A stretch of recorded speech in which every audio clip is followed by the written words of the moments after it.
greetings, Cap fans, and welcome to episode 184 of the Captain America Comic Book Fans Podcast. I'm your host. I'm Rick Verbanis, and as always, I am joined by Bob Lucius. He's the best gosh darn co-host out there. Oh, Bob, feeling down and dirty, feeling kind of mean. I've been from one to another extreme. This time, I had a good time. Ain't got time to wait. I want to stick around till I can't see straight. I have absolutely no idea. All right, ready? What? Follow me on Yeah. this. Ready? All right. Okay. Fill my eyes with that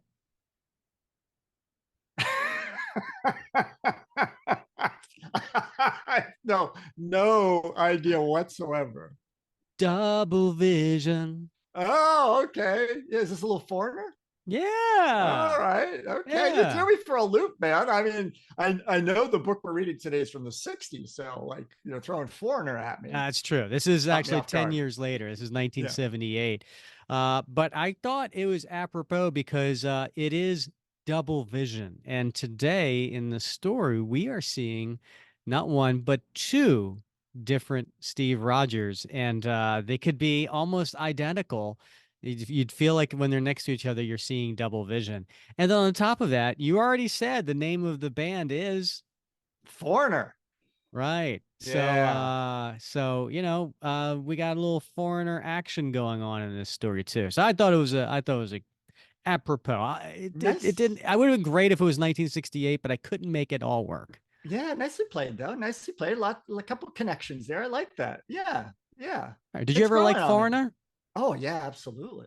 Yeah. Yeah, I absolutely. kind of placed them in the same realm as like Journey.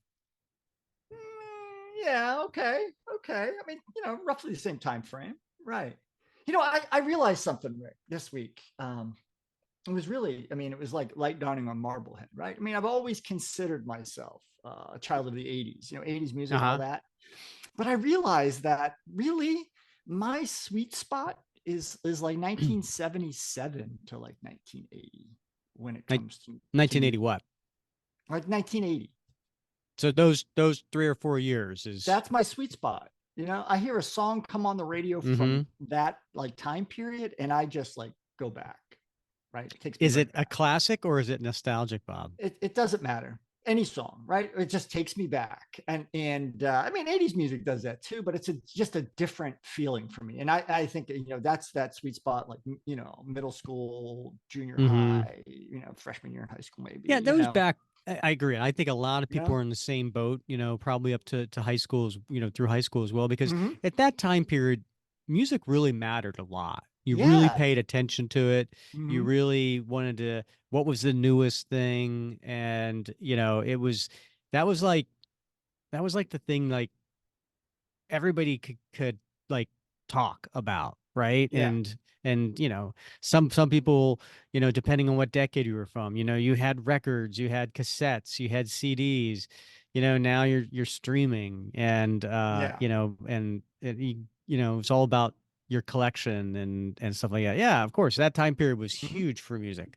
Yeah, and I had three older brothers, so I would sneak down. They shared a bedroom in the basement of the house, a very large bedroom, and I would sneak down there and like while they were at work or something like because they were quite a bit older than I was, and I can just remember like popping in the Saturday Night Fever soundtrack on 8 track in my Nice. brother's stereo and just like Uh-huh. rocking it out down there. Uh-huh. I mean, just Were you those busting a move? I was doing it, man. I was doing it. I don't know if I ever told you this, Rick, but my sister, Janine, who is she's my oldest of my two sisters. She got married like I don't know, 1977, 1978, something like that. And I remember in the Northeast anyway, maybe in New Jersey, they have these things called Jack and Jills. Did they Oh, have yeah, I that where you remember grew up? those. Yeah. Yeah. Yeah, Back in the yeah, 70s. Yeah. yeah. They Fast did. food. Yeah. Right. No, Jack in the Box. Right. No, Jack and Jills. Right. They were like sort of like engagement parties. Right. Big events. Big No, events. honestly, I do not remember Really? anything Well, I about think it's Jack the and Jill. thing. Maybe I'm like in the sure it is. Northeast. I'm Yeah. probably too young to really know that. Well, I think it's just a Northeast thing, maybe like Massachusetts, Maine, New Hampshire, that sort of thing, that sort of Okay. tradition. But anyway, my sister had one, and I was just like out there cutting the rug to the disco music, right? And Hmm. my mom's like watching me, and next thing I know, she's got me signed up down at the local dance studio for disco lessons. I had to go every uh, week, twice a week, to disco dance lessons down at not Fred Villari, that was the karate guy. I don't know what a Fred Astaire dance club or whatever it was. Yeah, the uh-huh. bump, the hustle, all those damn things. Yeah, Nice. yeah.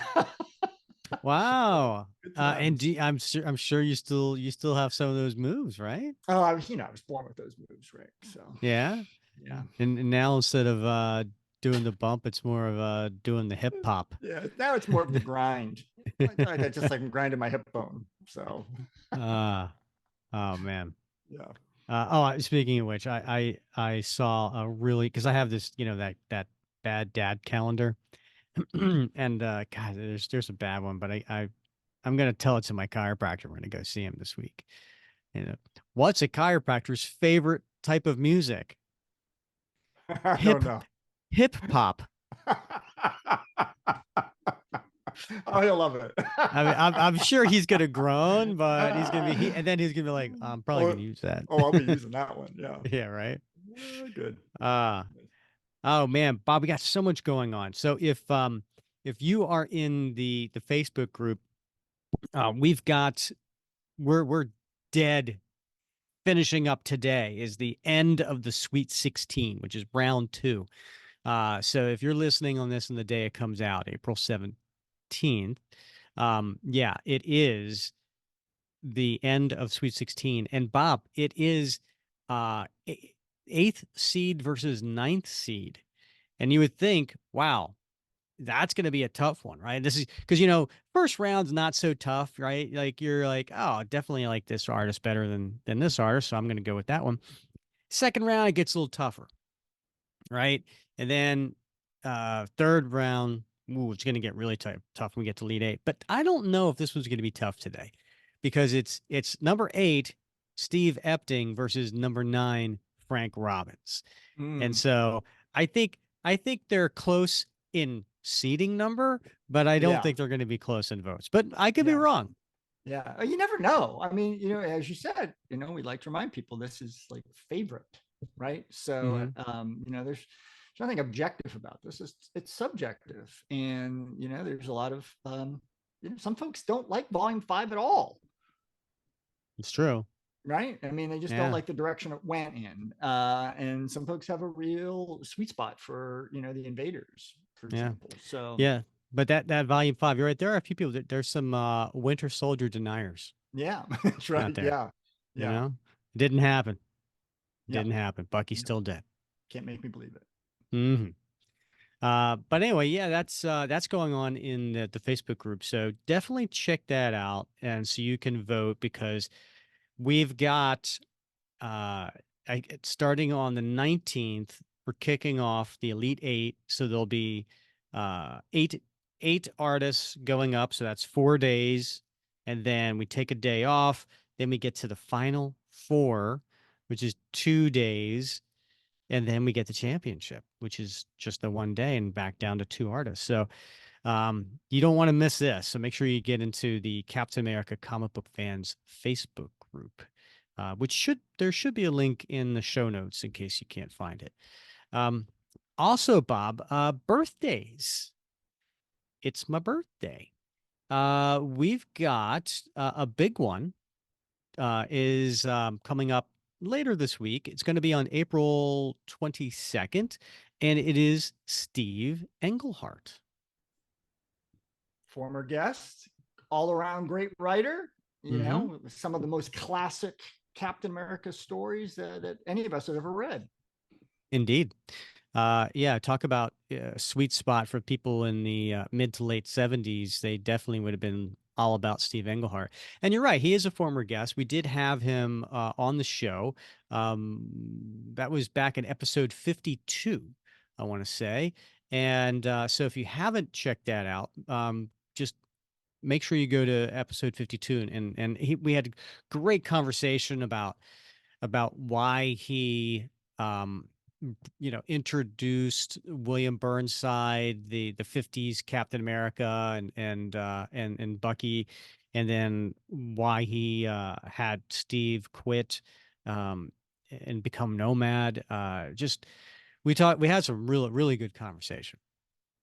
We sure did. Yeah. And the 1950s Cap story is beloved by many, including myself, particularly since, I'm a big fan of the collecting Golden Age books. And that was, of course, a retcon of the 1950s young men and men's adventure stories. So it was great to have Steve on and have the chance to talk to him about how he was able to lift that character out of those books and turn him into something new that now we've seen appear again and again throughout the mythos. Yep. Yeah, and the other thing too, which I thought we kind of put him on the spot a little bit, was that controversial retcon of Sam Wilson's origin as the Falcon. Right. And Yeah. so, we wanted to get to the bottom of that. And he had a very interesting answer for that. Yeah, I mean, if you haven't checked that episode out, you definitely should. In fact, while you're at it, you should go back and check out all of our guest episodes if you haven't listened to those, because there are so many wonderful creators that have contributed to this podcast over the last 2.5 years, Rick. Yeah, absolutely. And speaking of guests, maybe not creators, but next episode, Bob, I'm really getting excited about we're going to have our Captain America fantasy draft number 2. Right. We did this back in August, and it was just you and me, and we did 10 rounds, and we went back and forth, and we picked characters, and we both have Captain America in our story, but who are the supporting characters? And we said that you needed to have a love interest, you needed to have an ally, you needed to have a villain, or 2 villains, I think. You needed to have and a former villain turned ally, right? Right. And then Yeah. on top of that, you had to represent at least 5 of the last 8 decades. Yeah. So, and what we meant by that was like Bucky, if he was in your story, he would be representing the 40s. Sure. It Yeah. could be current, modern time, but he represents somebody who was introduced in the 40s. So that Yeah. you have that decade covered. So Yeah. a lot of strategy and everything went behind it. Mm-hmm. At least for one of us. And Mm-hmm. then Well, we Rick, had I think you did a good job. You don't, pat yourself on the back, buddy. and we had a good time with that. And the idea was at the end we then pitched a story based on the characters that we had. Right. And so it went over really well. And we said, you know what, we're going to do it in April when the NFL draft is upon us, and tied in with that. And so we're going to have a couple guests come on the show, and these are some patrons of ours. So we're going to have Grant Ball is going to join us, and Mark Domeyer. And so these are 2 longtime patrons. They're big fantasy draft fans, and they raised their hand the highest and said, we want to be on there. And so we're going to have them on the show. And then we're going to, I think, Bob, I think picking 10 characters each is going to be a little too much, take a little too long, but maybe we'll do 8. We'll do 8 rounds, and then we'll have to see who goes first. And then we go back and forth and pick our characters. Yeah, that sounds. I can't believe NFL draft is already upon us, Rick. Yeah. Yeah, the Oh, end of April as first they do round 1 like on a Thursday, round 2 and 3 on a Friday, and then okay. rounds 4 through 7 on a Saturday. And Wow. yeah. Wow. I felt like the season just ended, and yet here we are. Yeah. Yeah. Yeah, how'd your team do, Bob? you know, Rick, I had to go to the dentist again today. I recently got a crown, and I've got this old dentist. I just started seeing him. He's great. I really like him, but he is I'm a sure this is going to huge come back to answering my question how your he's a team did. But okay. huge he's a huge basketball fan. Oh, okay. college basketball. So, he was just going on and on about of course, my mouth, he's got hands in my mouth, I can't say a word. And he's going on and on and on about every like team in the bracket for March Madness. But that's not all. After he was done with that, he proceeded. He also regaled me with his knowledge of high school basketball teams all over the Mm. country. And so, yeah, it was interesting. So I feel like He had a I captive audience. he really did. He really did. Yeah. So, but I told my son, I said, you gotta go there if you need a cleaning, because this guy will talk your ear off about basketball. My son loves basketball. So Uh-huh. yeah. So you couldn't answer him, but Go he Yankees. he heard everything he needed to hear from you when he saw your eyes glaze over. Or one, right? Because he has one hand like this, Yeah. So yeah, it's just one Yeah. eye, like, yeah. Uh, so also, Bob, a couple other things going on. We have this contest with the t-shirt. I will be announcing very soon who's going to be getting t-shirt. I'm not wearing it today, Bob, because it's chilly here in New Jersey. It's like 40 degrees and rainy. So Oh it's totally a hoodie yeah. sweatshirt day. Although I am 85 wearing, today, Rick. what's that? 85 here You today. bastard. Underneath this sweatshirt, though, I am wearing a Jack Kirby Captain America t-shirt Nice. to Okay. honor who we're going to be covering All right. today. I'm wearing my shield. So Ah, very nice. yeah. I like it. Yeah. Uh, Bob, we got a new review in Apple Podcasts. You don't say. I did just say, and I'm going to read it, Bob. It's from a Mr. Daedalus. I'm going to say it's Mrdadelus. Huh. Daedalus. Mr. Daedalus. I don't know.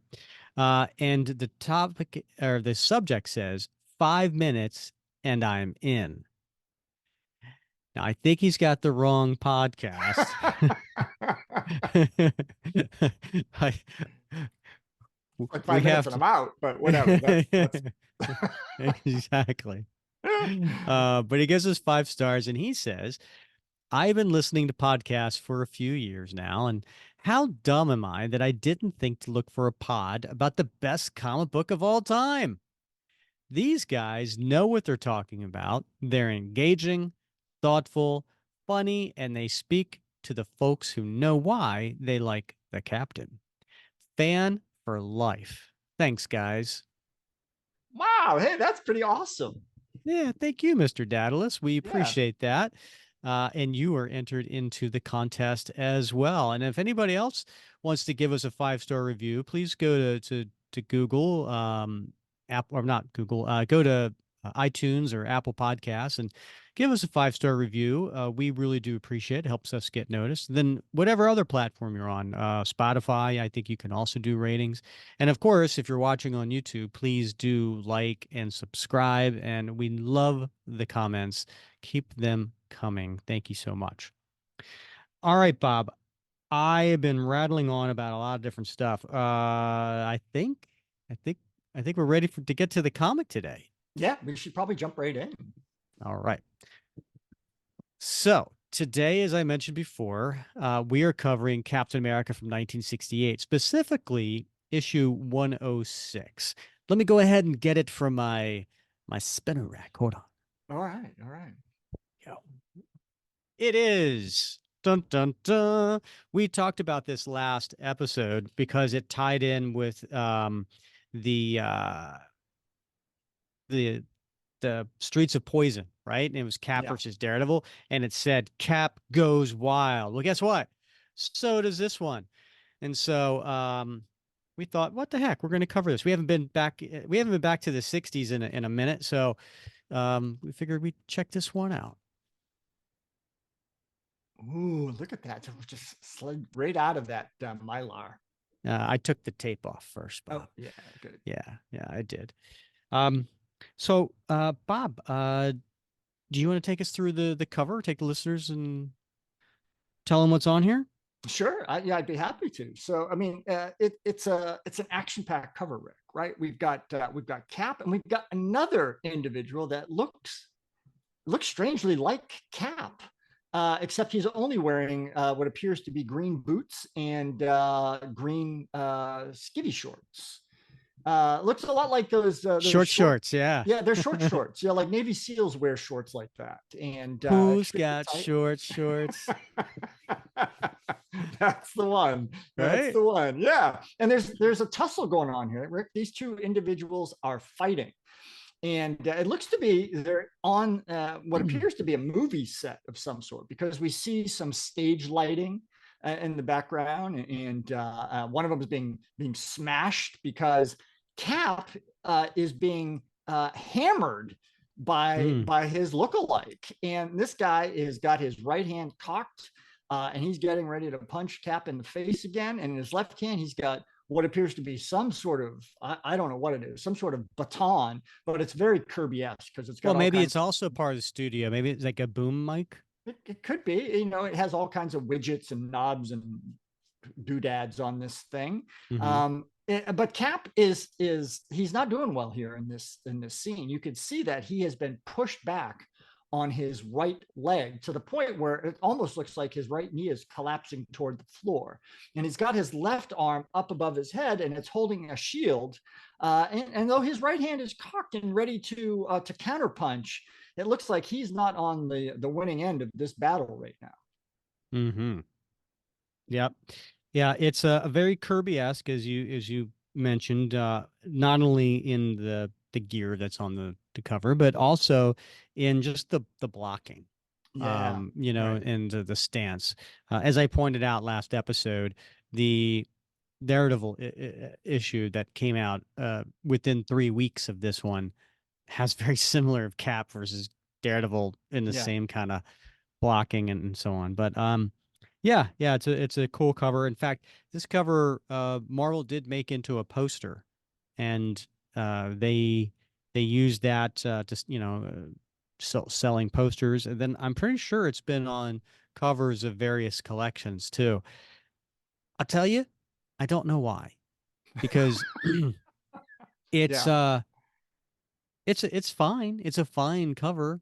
Yeah. I don't know if I would make it a centerpiece, Yeah. like a poster and covers and on collections and everything. But It's not the best, Kirby cover from this era for sure. right, Right? yeah. There's better ones to pick from for sure. I mean, it's a fine cover. And then the corner box is that classic Kirby corner box where he's got the shield in his left hand and he's holding it above his head, and he's kind of charging. And then 12 cents, Bob. 12 cents gets you this comic back in the day.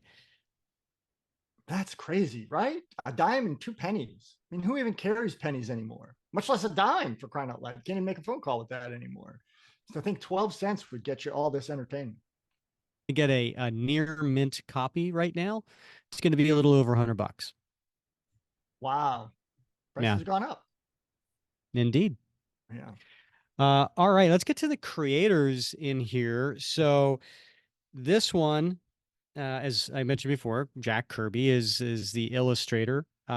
He's the penciler. He's doing the layouts, and he's probably doing a little bit more too, as far as the story is concerned. But Stan Lee is also here as the writer slash scripter, and so it's a Stan Lee and Jack Kirby blockbusting bombshell, as it's put here on the opening cover splash page. And it's inked by Frank Giacoia and lettered by Sam Rosen. And then what's not here is that the editor is Stan Lee, which I'm surprised, because usually if Stan Lee is doing something else, he's gonna put his name on it. But I think they saved that for when Stan Lee was no longer writing the book. They still wanted to have his name associated with it, so they'd have Stan Lee, editor, Mm, and so they could still say that. yeah. And the title to this one, Bob, is Cap goes wild. I think we all think we all have a little thought in our head right now, right? well, well, going back in time a little bit. Yeah, indeed. Yeah. Yeah. Um, so yeah, this opening splash page is really cool. It's a very Kirby-esque. Cap is front and center. He's almost busting out of the page. He's got his shield in his left arm, held tightly to his body, and he's advancing. And then you see around him a bunch of soldiers, and only Kirby would draw them, right? I mean, with these helmets, with these Yes, weird right. looking helmets that go guards that go down over their nose and then like antennas on the top of their head. And then when they're firing their gun, that little muzzle flash, that happens right next to the I want to come up with a better word than muzzle, but Yeah, it is a muzzle. okay, It's we'll go with it's a that. muzzle flash emerging from the muzzle. Right. Yeah. It's always Okay. that burst of flame. I was trying to, you know, use my big vocabulary. And it says, let's start off with the action this time. We'll try to figure out what's happening as we keep dodging the blows. Costume invaders attacking a local shield HQ building. Not if I can help it. I almost spelled out. I almost said headquarter instead of HQ. Yeah, it's the HQ. Yeah, Yeah, and I don't know why you'd have to put building. Why you couldn't just say local shield HQ? it's It seems true. super, seems extra unnecessary. My favorite part of this splash page, Rick, is the guy is the enemy soldier in the background. You can just see him like underneath Cap's like groinal area. He's sort of like on his knees, leaning Yeah, forward on his hands. and his Yeah, mouth like is like wide open agape. that's how I look after I run like a mile. That's at the end of it. That's basically how I look right there. So he's like, I'm done.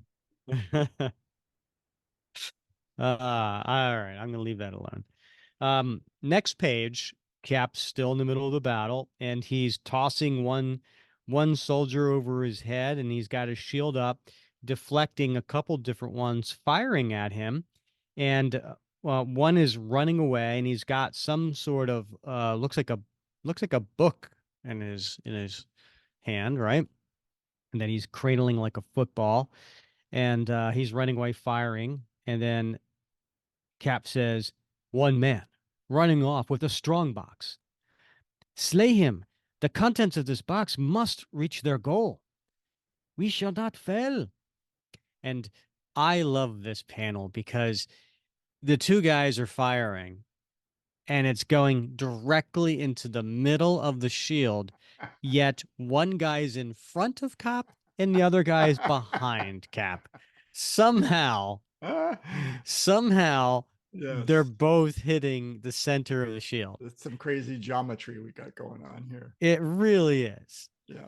Like like Kirby's putting all this detail into the building, into the uniforms, into the guns, into the background, and he's putting zero detail into any kind of geometry, right?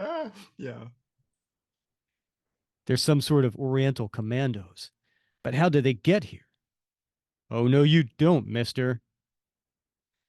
And he tosses this other guy. Sorry, we don't have time to reason together, but I'm aiming to get that strong box back. And he nails a guy in the face with the shield. And if I have to do it the hard way, that's okay with me. And then he punches him. And then there's some sort of noise, Bob.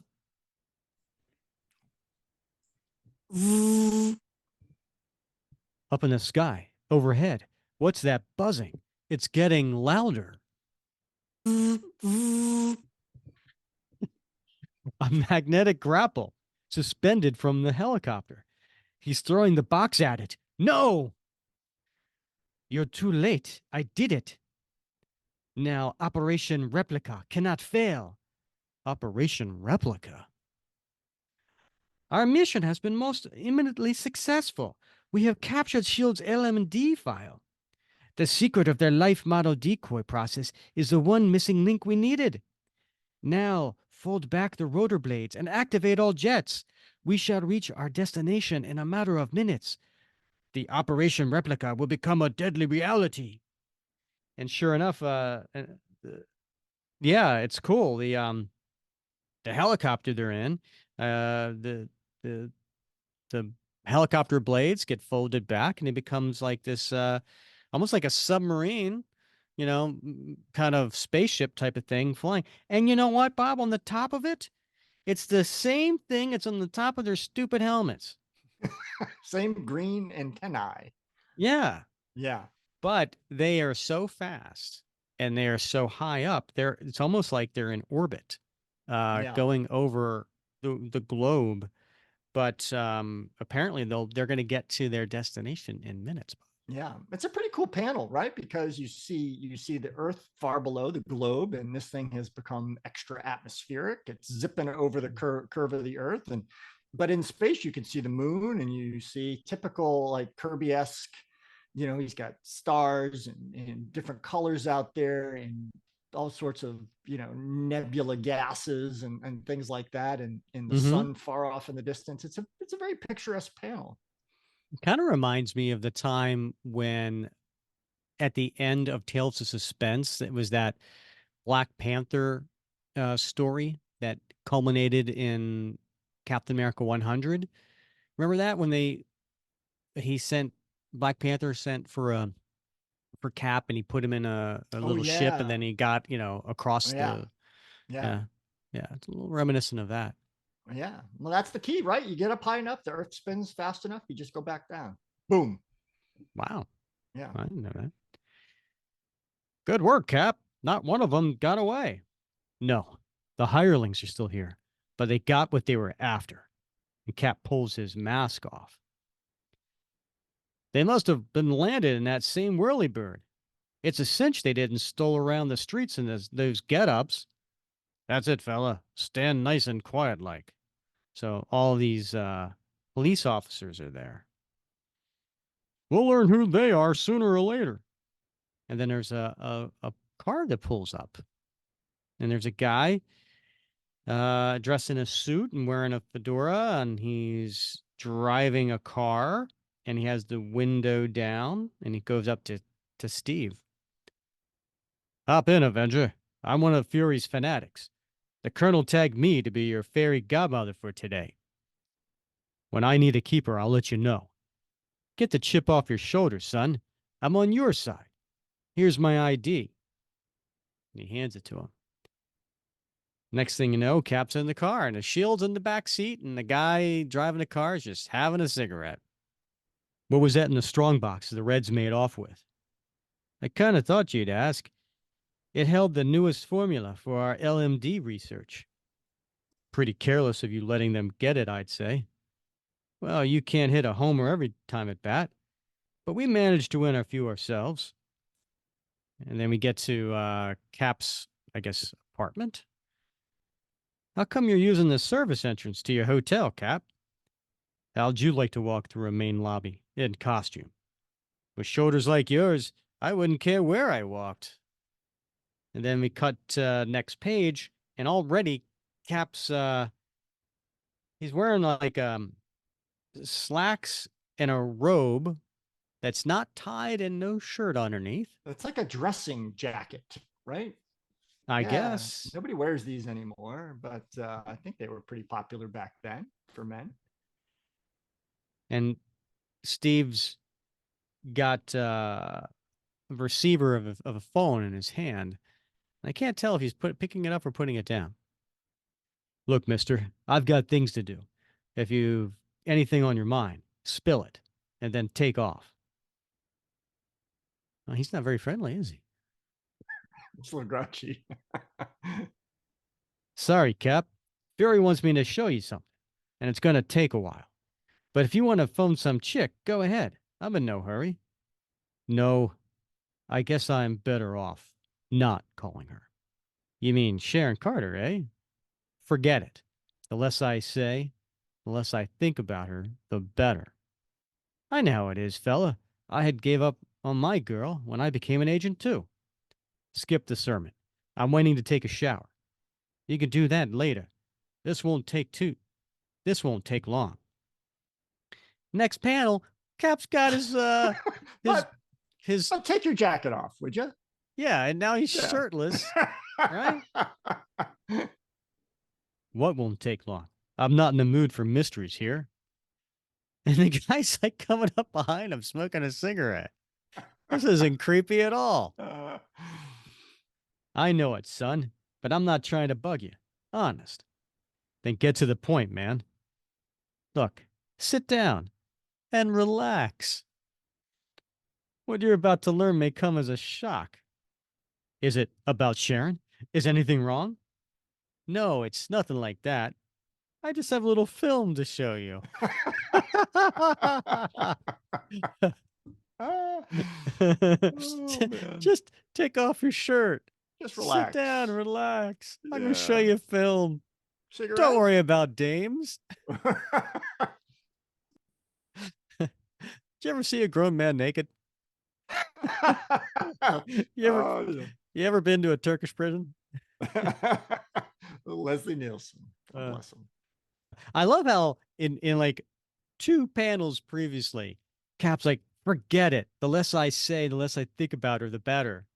Uh, this may come as a shock. Is it about Sharon?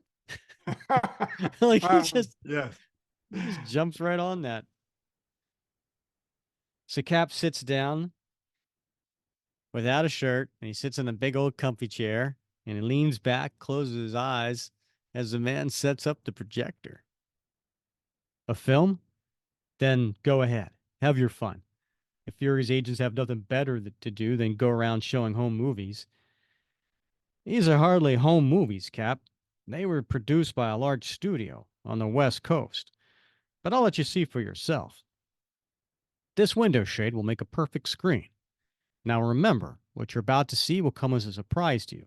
Okay, okay, you're beginning to reach me. It's just a ordinary documentary film about World War II.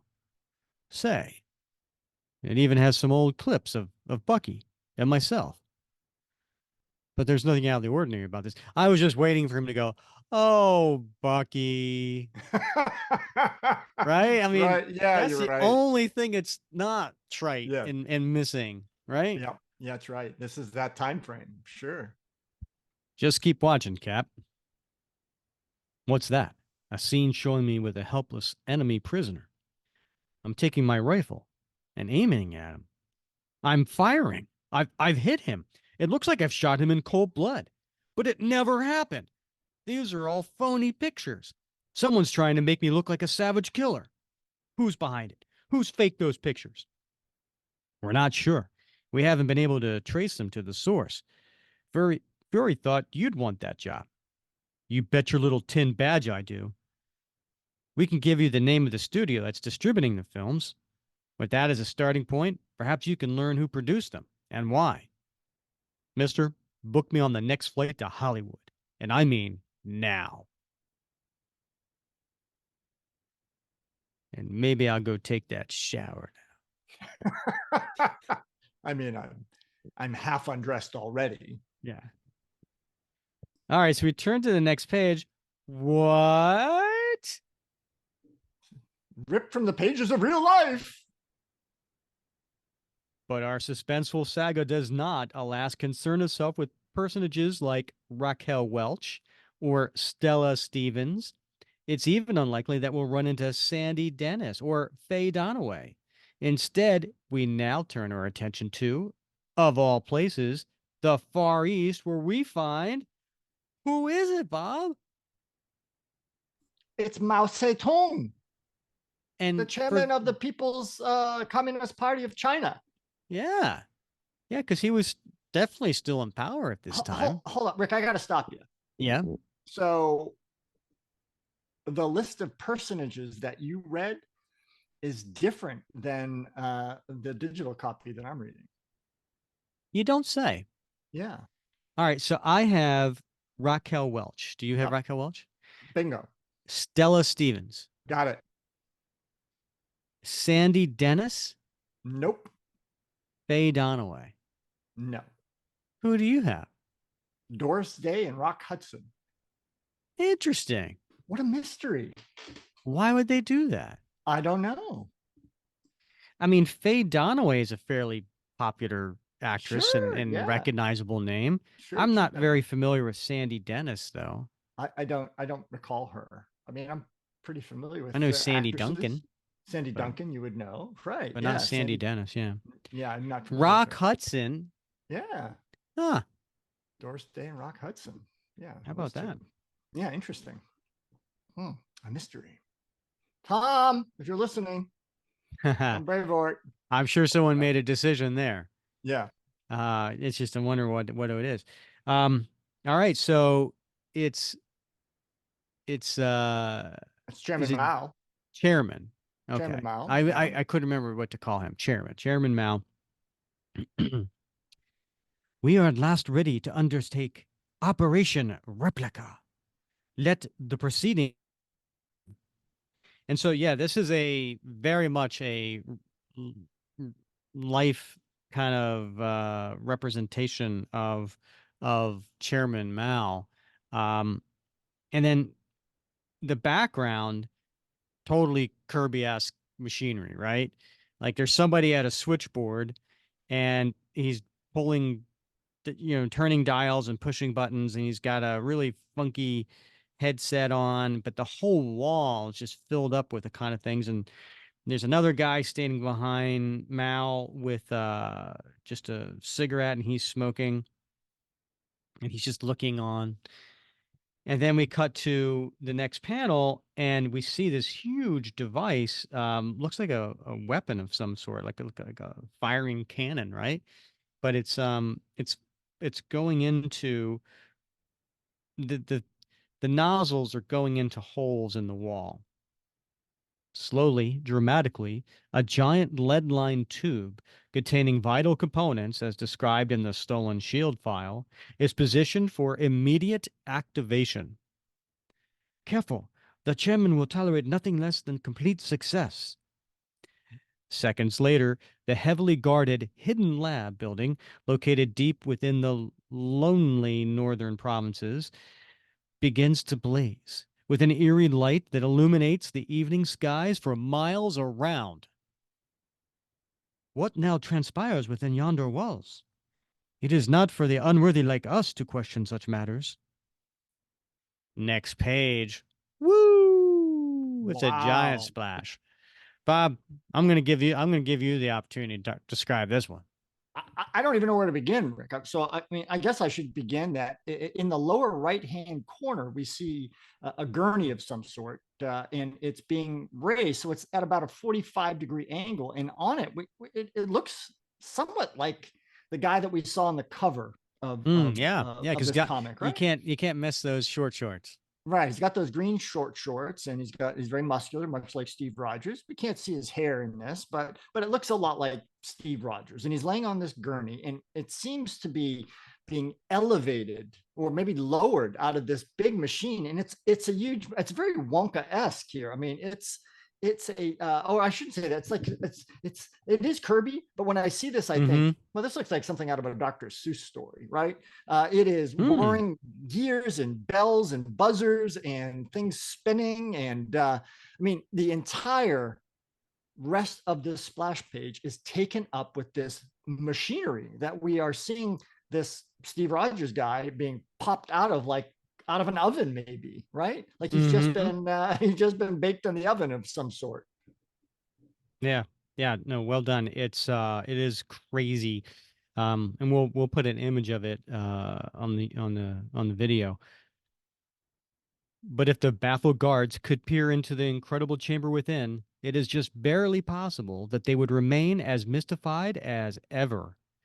For how could their simple, untutored minds even hope to comprehend the wondrous creation of a robotic life model decoy? LMD for short.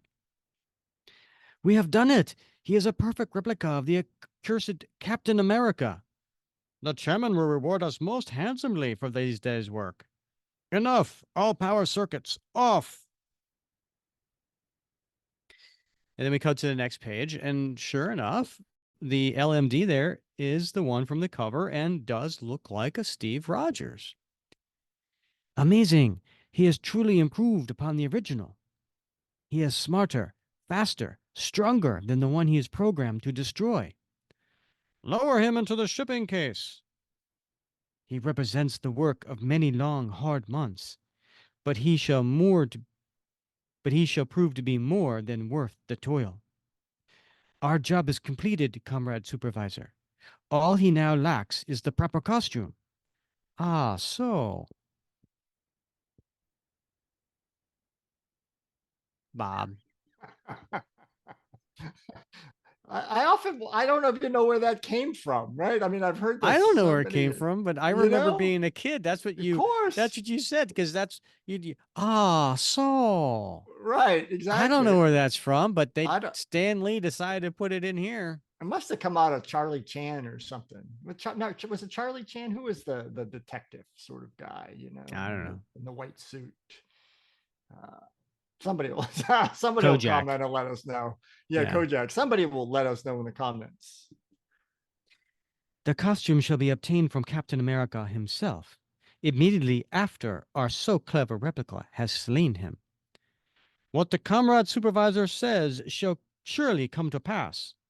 Now, complete the shipment. He will arrive on America's west coast by morning, and then the first performance will begin. So then we cut to the next page, and it's a half-page splash of looks like a movie studio set, and there's a giant tree, kind of like a weird-looking tree in the middle, and there's a bunch of costumed actors and actresses in there's a big creature. Little thing fang foom looking. Yeah. A short time later, on the set of Infinity Productions in the motion picture capital of the world. Where did a small time studio like Infinity ever get the dough for a movie like this? Who cares? Long as they keep paying our salaries. Well, Willie, didn't I tell you us Lucas brothers would one day be doing a big budget sci-fi epic? Sure, Cyril, but is it worth the price we've got to pay? Pipe down, Willie. It's nobody's business what kind of deal we had to make with our backers. But I never thought we get tied up with anyone like them.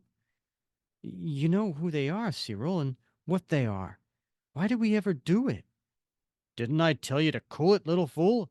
This is the biggest break of our lives, and we're not fumbling it. When we're finished, we won't be small time anymore. So, before I get to the next page, Bob, do you want to describe Cyril and what's the other guy's name? Willie. Willie, right? Yeah, Yeah. Willie. So it appears they're brothers, and Cyril, maybe he's the older one. He's certainly the more vocal and aggressive of the two, and he's dressed like yeah, the stereotypical maybe kind of sleazy movie director. He's Mm-hmm. got his gold slacks on and his fuchsia sweater. He's got sunglasses on, even though they're inside, and he's smoking a stogie. And then he got his brother, who is dressed in it looks to be a plaid suit of some sort. It comes off green here, but nice, got a tie, a little more professional looking, but also a little more mousy compared to his older brother. Mm-hmm. Yeah, that suit is totally 1968. Mm-hmm. But if anyone ever learns the real motive behind the picture, quiet, you spineless coward. What if someone overhears you? Wait till we are safely inside our office. Now, speak your piece and then get out of here. I've work to do. I know what you're doing this. I know why you're doing this. It's the only way to get the money I need for my operation. All right. You think I'll let my own brother die because our films have been flops? Because we're both flat broke? But can't you see how wrong you are? I don't want the operation. I don't want to be cured. Not if treason is the price we must pay. Ever since we were kids, it was me who had to do the thinking, who had to make the decisions, because you were too weak, too timid. Well, I'm making the decision for both of us again. I'll save your life if I have to do it against your will. And when we're done, we'll both be rich, famous, just like Ma always wanted us to be. You got it all wrong. She wouldn't have wanted us to betray our own country. Hold it. That must be the call we were told to expect. From the real Captain America. Don't go through with it. There's still time to warn him. Who? Captain America? Say, this is a genuine honor. I've been wanting to meet you for years. Sigh, I beg you, don't do it. Cyril's on the phone with Cap. Next page. What's that? You saw some rushes of our new movie? It's got to be changed? Well, now, if there's anything wrong, we'd be delighted to fix it. You just come right over, and we'll straighten it out. Pronto. You did it. Now it's too late to turn back. There's nothing to worry about. The plan is foolproof. It can't fail. When our costume guest arrives, he'll be finished off in a matter of minutes. And then the LMD replica will take his place as we complete our movie. All that our Oriental partners desire is to discredit the reputation of Captain America, to ruin his image. Just one more step in their plan to destroy the confidence of the free world, to make us distrust our own heroes, our own leaders. As for us, we're only making a movie. There's nothing wrong with that. Then, as a strange, unnatural silence falls like a shroud over the sprawling studio, we cut to Captain America. And it looks like he's flying, Bob. He does look like you're looking up and seeing him flying across the sky through the studios. I guess he's leaping. Yeah. I'll come to see them, as he suggested, but I'll do it my way. Strange. There are no guards, no watchmen, and nothing is locked or bolted. It's almost as if they wanted me to enter this way. It seems like a legitimate studio with the usual profusion of sets and props, and yet there's a heavy, ominous feeling in the air, like the eerie, foreboding calm that precedes a sudden storm. Footsteps just behind me. Someone is watching, coming closer, stalking me. Who is it, Bob? Oh my gosh. Well, Cap turns around and he figures out it's him. That's far enough, friend. I don't. What? It. It is impossible. It can't be. You're me. But soon there will just be one of us, and that one will be me. So apparently, the LMD can't speak very fluently. Yeah, he's He learning. just he's just kind of stuttering along. Yeah. Um, but he's making short work of Cap. He punches him, and then he takes him and he slams him through a wall, breaking the wall. Next page, we see him tossing him into equipment. He looks human, but he isn't. He can't be. He's too strong, too fast, too emotionless. When you are dead, then I will take your place. I will convince the world that Captain America is evil. For those who created me, it will be the greatest propaganda victory. And now you must perish so that I may live.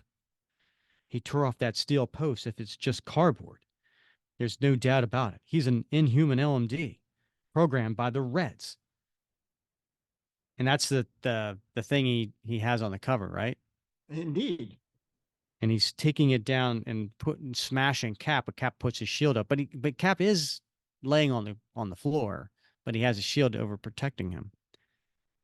You are fast with your shield, but you cannot stop me for long. He's right. It's I've got to take the offensive. All I need is a few seconds of breathing space, time to pull myself together. And he kicks him away. And then watching all this is Cyril and Willie. No matter how well the masked man fights, cannot harm the LMD. It can only end in the death of Captain America. I can't stand by and watch. I can't. There's no turning back now. Have you forgotten what they told us? If he fails, it means our lives as well as his. But even life isn't as important as an ideal as the freedom that so many others have died for. No matter what happens, I pray that Captain America wins. But even though armed with his world famous shield, the odds seem hopelessly against the hard pressed Avenger. He's actually faster, more agile than I. He must be a new type of LMD, superior to any of the older models. You are growing weary, but I can never tire. Next page. He's right. I'm slowing down. Couldn't even move fast enough to stop him from grabbing my shield arm. Now, with your greatest defensive weapon immobilized, you are helpless before my superior power. And he's holding down his arm, holding the shield, and just plummeting Cap in the face. No matter how well you can roll with a blow, your time has nearly come. And at this point, Willie's had enough hiding in the shadows. He bursts out of and starts running towards Cap. Willie, come back. I can't. I can't stay by any longer. I can't let him be murdered right before my eyes. Next page, and Willie grabs the LMD. I won't let you do it. I won't let you kill him. You were supposed to be my ally. You shall not have interfered. I am programmed to let nothing stop Operation Replica.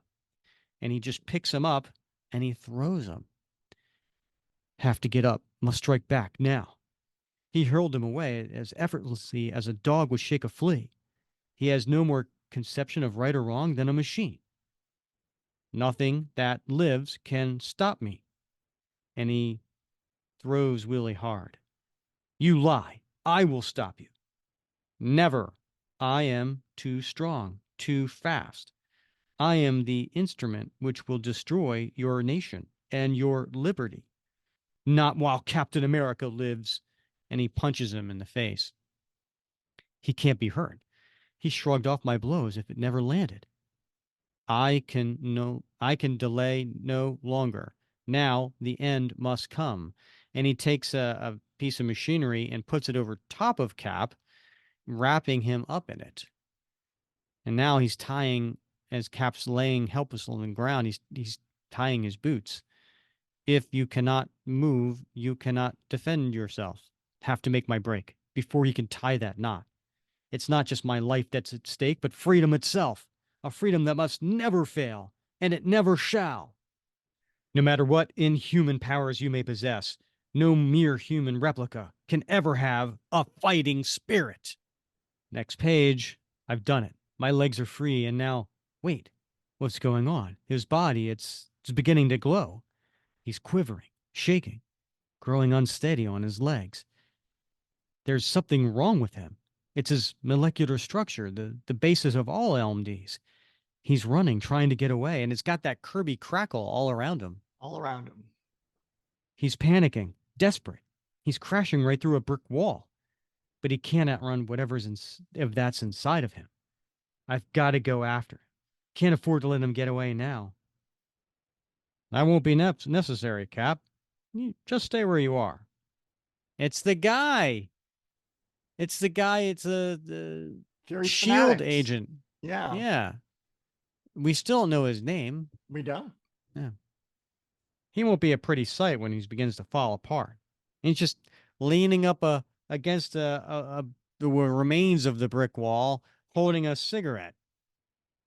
You. How long have you been here? Just arrived. Thought I was time I did some checking. That formula the red agents stole, we'd let them get it because it was still untested. So we permitted them to act as guinea pigs. Now we know it isn't safe to use. The LMD replica cracks up when the stress becomes too great. I just remembered the producers. They're still at the studio. We've got to go. We've got to get them. Sure, sure. But there isn't any hurry. There's no place for them to run. We've had our eyes on them for months now, especially the one called Cyril. It was just a case of giving him enough rope. One of them tried to save me, but he paid for it with his life. And so we cut to back with Cyril, and he's checking on Willie, who is just uh, underneath an avalanche of broken machinery. Why'd you do it, Willie? Why? All I wanted was to make enough money so you could have the operation you needed, so you could live. But now nothing matters anymore. It's all over. I thought I finally had a chance to do something, to make something of us. I should have known. Nothing good can come of treason and betrayal. Perhaps it's better that Willie isn't here to see what happens next. And then a door opens. Great. Those who hired me have only one payment for failure. Cyril Lucas? Yes, come in. I've been expecting you. And there's a gun pointed at him. The end. That was an intriguing story, Rick, for a lot of reasons, right? I Yeah, mean, name some. timely, right? I mean, clearly, obviously, cover date. What was it, like June, July, 1968, something like that? Yeah, And it then had it was a cover date of October, but it had a October. release date of July 2nd. Okay. Okay. So 1968, right? So a lot of things going on in the world at that time. Obviously, a lot of there's when we think about the Cold War, we often think about the Soviets, the Russians. But on the other side of the world, of course, we were deeply embroiled in Vietnam, and so a lot of concern about the Chinese communists at that time as well. Um, so the fact that this story just sort of focuses on the Chinese communists with Chairman Mao, I think is an outlier in Hmm. really there's not that many books that Cap deals with Chinese communists, probably like three, four, right? Right. So yeah, so I mean, I think that right there is kind of neat. Kind of neat that we see a window into what was going on in late 1960s United States and what was on people's minds. Yeah, I think there's that element which is, and we can get more into it, especially with General Mao and so on, and how the Chinese are depicted in this story. So we can touch a little bit on that. Um, the other thing too, I just think it raises an interesting, a- at a very elementary level, right? This isn't a deep book by any means, but it really could be.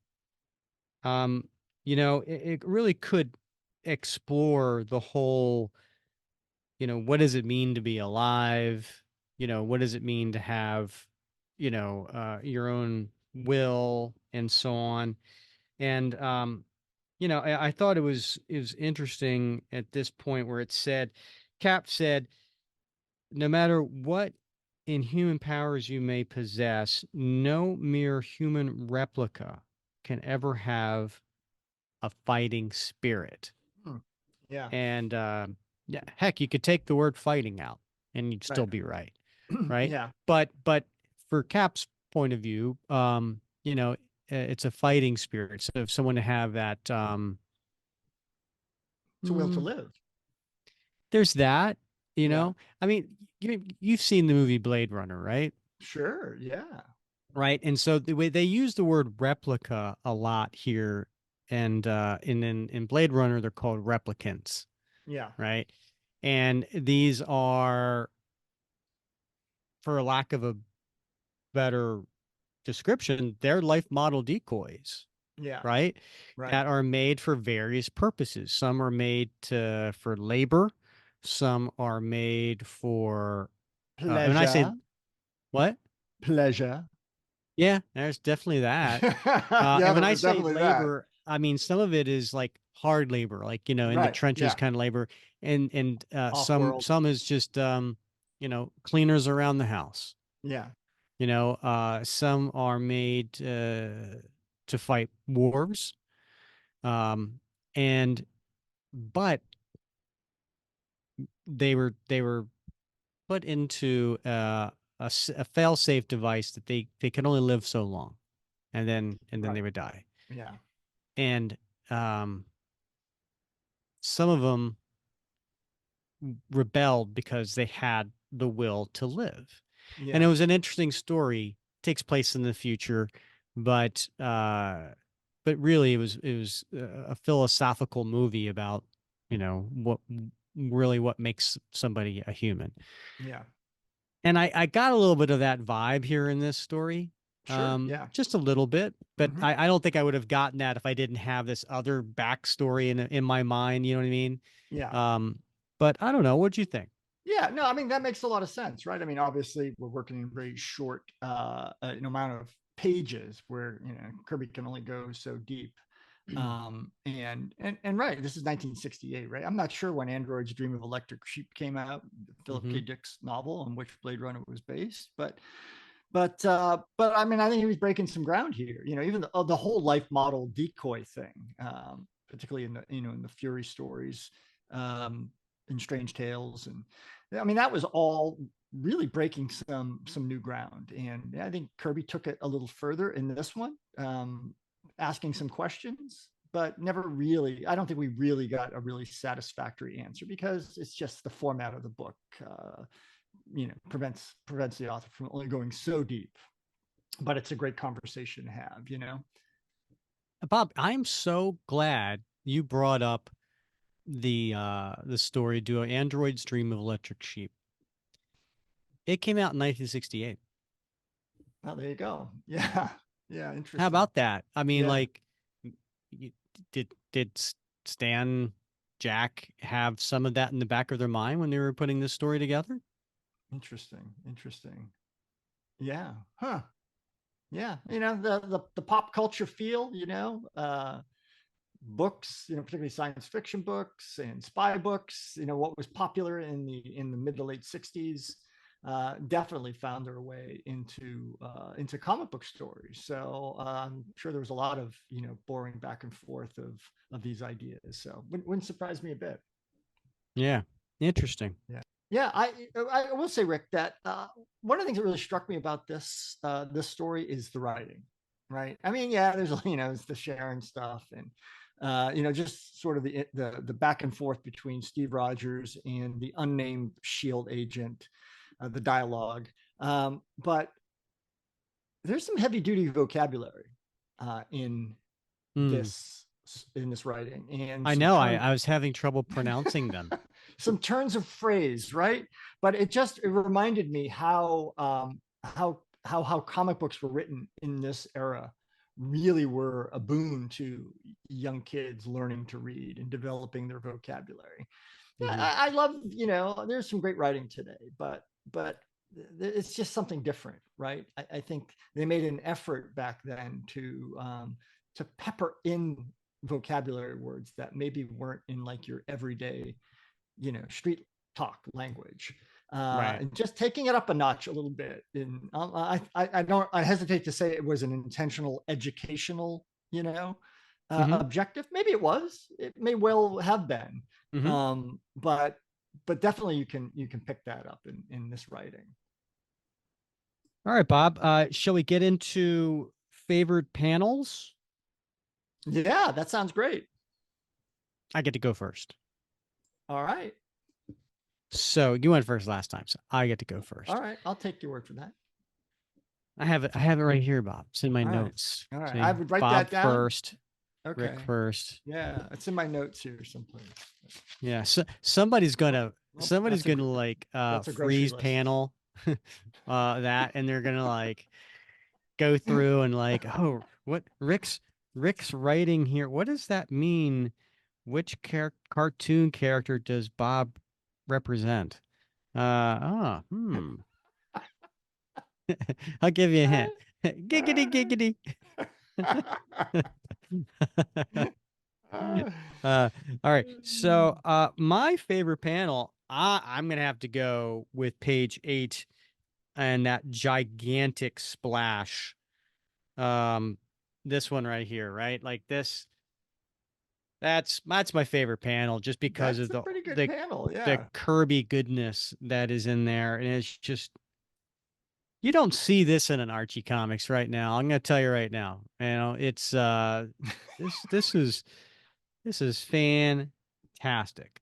I Yeah. love the machinery, the detail he put into it.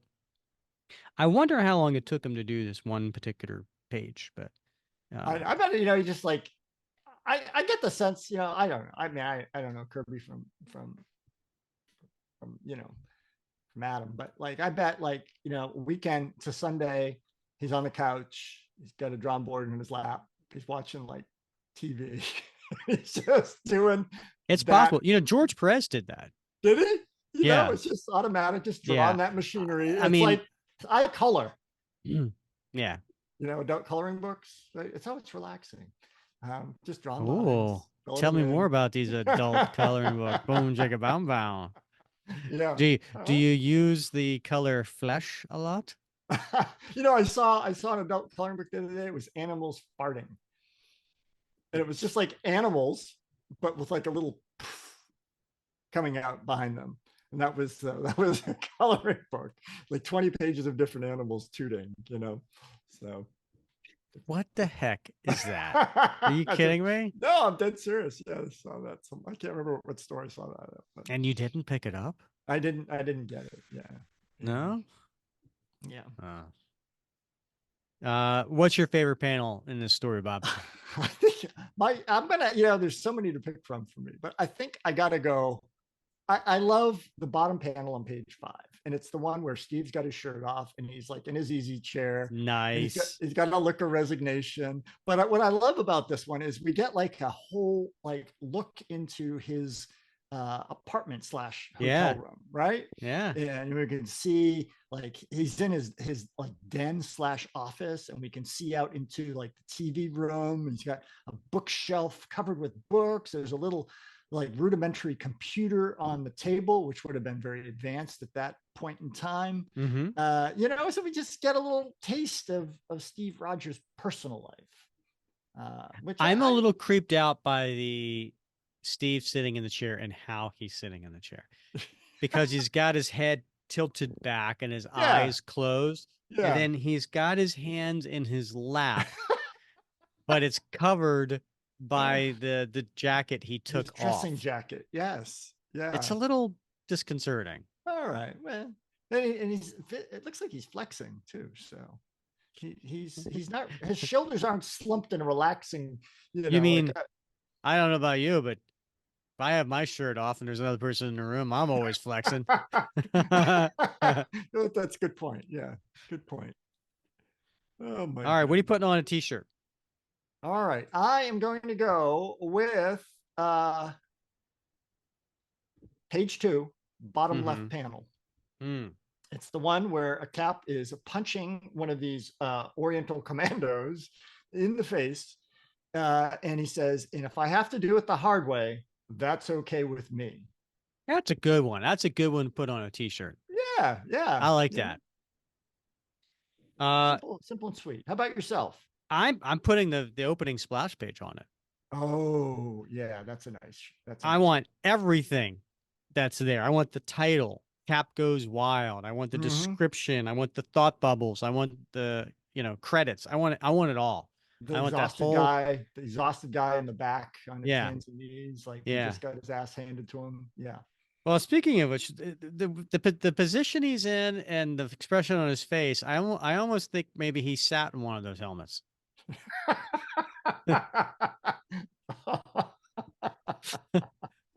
Oh yes. You know what I showed my did we talk about this before, that old Calgon commercial, the ancient Chinese secret one? Yeah, yeah, yeah. Did we talk about I that? need I more showed this. Calgon.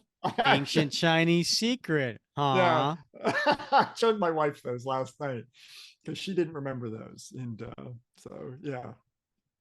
Still on YouTube. God bless YouTube. Yeah. Yeah. So all right, Rick, what about your time capsule? Well, Bob, I could go for the low hanging fruit, You could. You could. as some have tried to say before. Uh-huh. There's one that's absolutely obvious, but I'm not Mm, going to go there, Bob. you're not. I'm going to go in page 2, second panel, Mm-hmm. where he says there's some sort of Oriental commandos. Ah, yes. That phrase just isn't used anymore. It really Now, isn't. Yeah. I don't think that's an offensive phrase personally. Uh-huh. I don't think, I mean, the a certain part of the world was known as the Orient. Mm-hmm. That's not an insult, Mm. to say this is the Orient or this is the, you know, different Yeah. parts of the world have Yeah. descriptions, some names that go with them. And Sure. so if you're from the Orient, you are Oriental.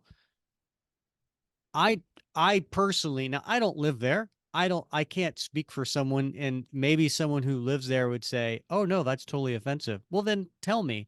I've never had anyone say, "Oh, I'm offended by that."